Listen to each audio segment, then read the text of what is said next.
আমাদের ইসলাম এত সুন্দর, পেশাবের তরিকা যেমন শিখায়, পায়খানা করার তরিকা যেমন শিখায়, পরিষ্কার পরিচ্ছন্ন থাকার তরিকা আমাদেরকে ইসলাম শিখায়।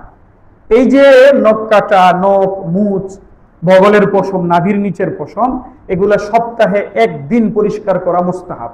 সুবহানাল্লাহ। প্রত্যেক সপ্তাহে একবার, শুক্রবারে এটা করা সুন্নাহ, মুস্তাহাব। আর এই এক সপ্তাহের পরে যদি সে এরপর না কাটে তাহলে তার গুনাহও নাই, সওয়াবও নাই।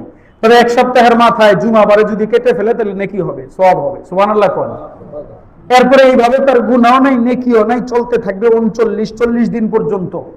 40 দিন ওভার হয়ে গেলে, 40 দিন হয়ে গেলে এরপরে তার আমল নামায় গুনাহ লেখা শুরু হবে। অনেক দোকানে দেখেছি এই যুবক ছেলেরা একটা আঙ্গুলের নখ বড় করে রাখে, ঠিক না? অনেকেই রাখে, এটা দিয়ে বিভিন্ন কাজ করে।